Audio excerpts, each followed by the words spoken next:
नमस्कार। आज हम एक बहुत ही महत्वपूर्ण टॉपिक पर आपसे बात करने वाले हैं। आज हम जानेंगे कि अदालत में जब कोई गवाह गवाही के लिए आता है तो सरकारी वकील सबसे पहले उस विटनेस का चीफ लिखवाता है। जब गवाह का चीफ लिख जाता है तो डिफेंस एडवोकेट मतलब आरोपी के वकील गवाह से क्रॉस एग्जामिनेशन करते हैं।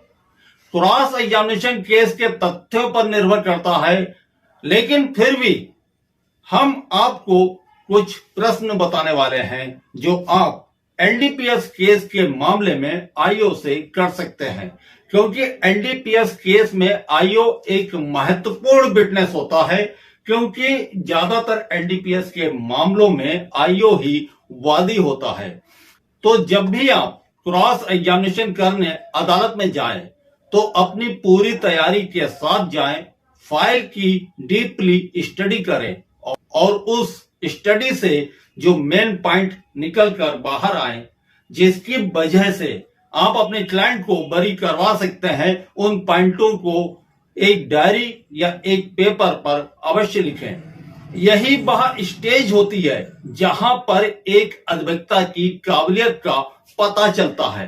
तो जब भी आप आईओ से क्रॉस एग्जामिनेशन करें तो आप इस तरह के सवाल भी पूछ सकते हैं, जैसे घटना स्थल पर आप कितने समय तक रुके।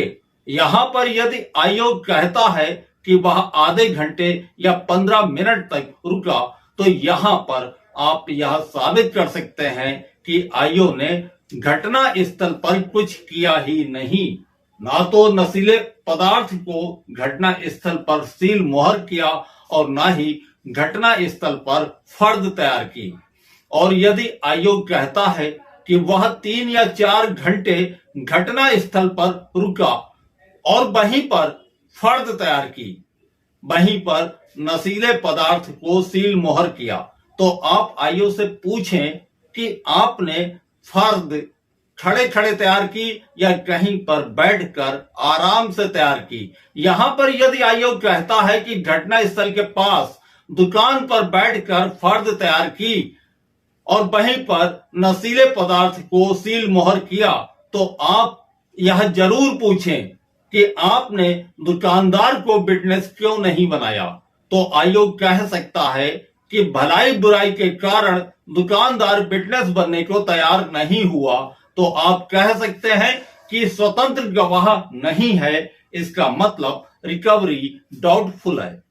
अब आप आईओ से यह भी पूछें कि जहां से आपने आरोपी को गिरफ्तार किया, क्या वह भीड़ भाड़ वाला एरिया था, वहां आसपास कोई दुकान या मकान या घर था।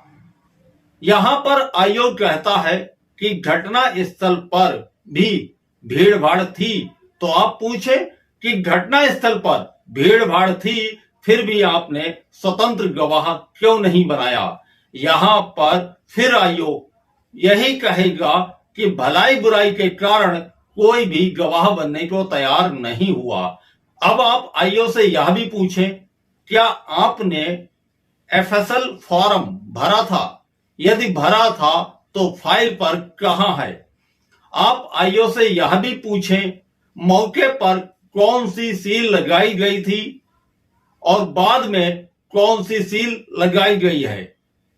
आप आईओ से पूछ सकते हैं, क्या आपने आरोपी की तलाशी लेने से पहले अपनी तलाशी दी थी।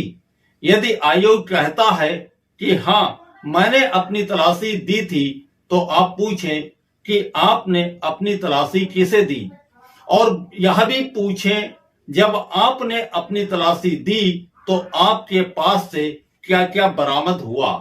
एक बार फिर हम आपसे यही कहेंगे कि क्रॉस एग्जामिनेशन एक ऐसी कला है जो सिखाने से सीखी नहीं जा सकती है। आप अदालत में जाएं, अपने सीनियर अधिवक्ता के क्रॉस एग्जामिनेशन को देखें और जिस केस में आपको बहस करनी है उस केस की फाइल को बहुत ध्यान से पढ़ें और उनमें जो पॉइंट निकल कर सामने आए उन्हें एक डायरी या एक पेपर में अवश्य लिखें। हम जल्द वापस आएंगे ऐसी ही किसी कानूनी जानकारी के साथ। तब तक बने रहिए advocate chamber for legal help के साथ।